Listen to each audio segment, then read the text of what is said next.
দেশে থেকেছেন, জেল খেটেছেন, নিপীড়ন নির্যাতন সহ্য করেছেন। মানুষেও বলে যে কারাগারে শেখ হাসিনা নিয়ে গিয়ে তার খাবারের মধ্যে বিষ প্রয়োগ করেছেন, তারপরেও তিনি এই দেশ ছেড়ে যাননি। তিনি হলেন দেশনেত্রী বেগম খালেদা জিয়া। বিএনপির সিনিয়র যুগ্ম মহাসচিব রুহুল কবির রিজভী বলেছেন, শেখ হাসিনা আইন নিয়মের তোয়াক্কা করেনি। ক্ষমতা ভোগ করেছেন নিজের জন্য, পরিবার ও আত্মীয়স্বজনের জন্য।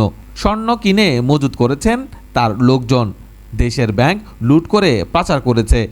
শনিবার চট্টগ্রামের হাটহাজারী উপজেলার মীরের খিল প্রাইমারি স্কুল মাঠে আমরা বিএনপি পরিবার আয়োজিত জুলাই অভ্যুত্থানে শহীদ পরিবার ও আহত যোদ্ধাদের সম্মাননা ও সহায়তা প্রদান অনুষ্ঠানে প্রধান অতিথির বক্তব্যে তিনি এইসব কথা বলেন।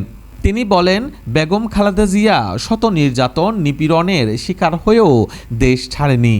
উল্লেখ করে রুহুল কবির রিজভী বলেন, তাকে কারাগারে নেওয়া হয়েছে, খাবারে বিষ মিশিয়ে হত্যার চেষ্টা হয়েছে।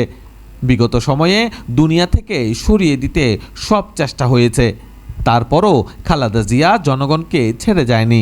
সমাজে এখন অস্ত্রের ঝনঝনানি হচ্ছে, খুনোখুনি হচ্ছে।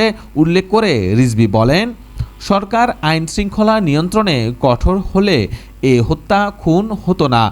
নির্বাচনকে সামনে রেখে সামাজিক সন্ত্রাস রোধে সরকারকে কঠোর হবারও আহ্বান জানান তিনি।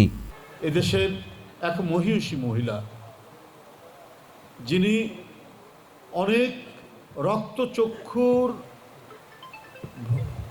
দেখানোর পরেও তিনি নিজের দেশ ছেড়ে, নিজের জনগণ ছেড়ে তিনি কখনোই পালিয়ে যাননি। দেশে থেকেছেন, জেল খেটেছেন, নিপীড়ন নির্যাতন সহ্য করেছেন। মানুষেও বলে যে কারাগারে শেখ হাসিনা নিয়ে গিয়ে তার খাবারের মধ্যে বিষ প্রয়োগ করেছেন, তারপরেও তিনি এই দেশ ছেড়ে যাননি। তিনি হলেন দেশনেত্রী বেগম খালেদা জিয়া। তারাচরণ টিপু, বাংলাদেশ লাইভ। দেশের বাইরে আমার কোনো ঠিকানা নেই, এটাই হলো আমার ঠিকানা।